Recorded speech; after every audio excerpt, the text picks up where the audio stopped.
Now, my last handstand push-up video, we concentrated on the hardest variation, the 90-degree handstand push-up and the dead press. Today, I'm going to make it the other end of the spectrum and go for the crow to handstand or the frog to handstand, making it as simplistic and as easy to do as possible. Now, we could view this move as a partial range handstand push-up, which is very challenging from a balance point of view and a strength point of view. Or an easier way to look at it is a seesaw type movement where we're going to use momentum to kick us up. So from this position, head and shoulders come down, hips come up, and I catapult myself up. And I could do the concentric only, or I could come down nice and slow with the eccentric as well. So you need to have an idea of which variation you're going to do. To start with, I would just focus on the elements. So we need to have a freestanding handstand or a back to wall version that's controllable. So from here, I need to be able to control this position in some way. Ideally, it's going to be the freestanding option, but you could work up to that at the same time. And then we need to build a very good understanding of this bottom position. So whether it's more froggy when the legs are on the outside like this, so a frog position is seen there, a crow position is seen more there. The frog version tends to have a lower hip, higher head position. The crow position tends to have a higher hip, lower head position. Whichever version we're using, we need to have the understanding of bringing the head and shoulders down, the hips and the legs up.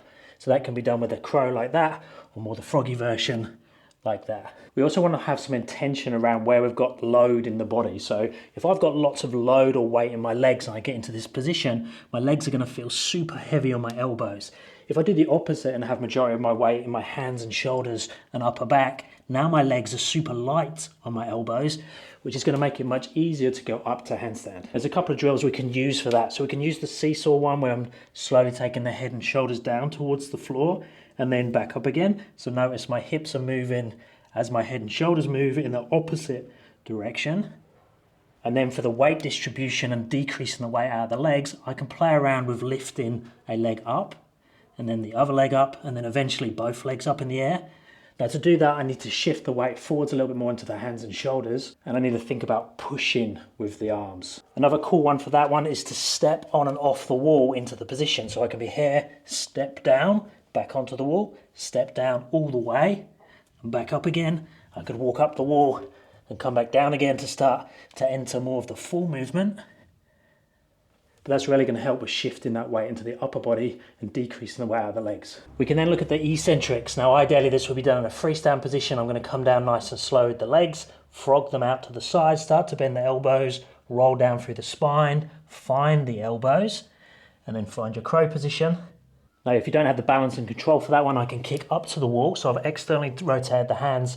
I'm going to push into the wall and then I'm going to slowly peel down bit by bit, still frogging the legs, bending the elbows slightly, try and find the elbows, and then come back off. Now that one you are going to have to play around with in terms of distance the hands are from the wall. Normally the further the hands are away, the easier it is to slow down, but the harder it is from a strength point of view. Now with both the freestanding and the wall variation, you can use a single leg. So I can bring one leg down to one elbow and then the other down. But I prefer, if you can do it with two legs straight away, I would just do that one and not play with the single leg one, as it doesn't carry over so well to the double leg version that you're aiming for. And then for the concentric work, we can just use a bit of momentum to start with. So I'm going to start in this position. I'm going to have all the weight in the feet, hardly any weight in the hands, and then I'm going to take the head and shoulders down and forwards and lift up a little bit and come back. And then all I'm going to do is start to increase that and make it bigger and bigger. If it feels too hard, you might just have to go a little bit slower, but it just means that the momentum's not going to help you so much. Over time, as you build confidence and push at the right time, you might be able to kick yourself up.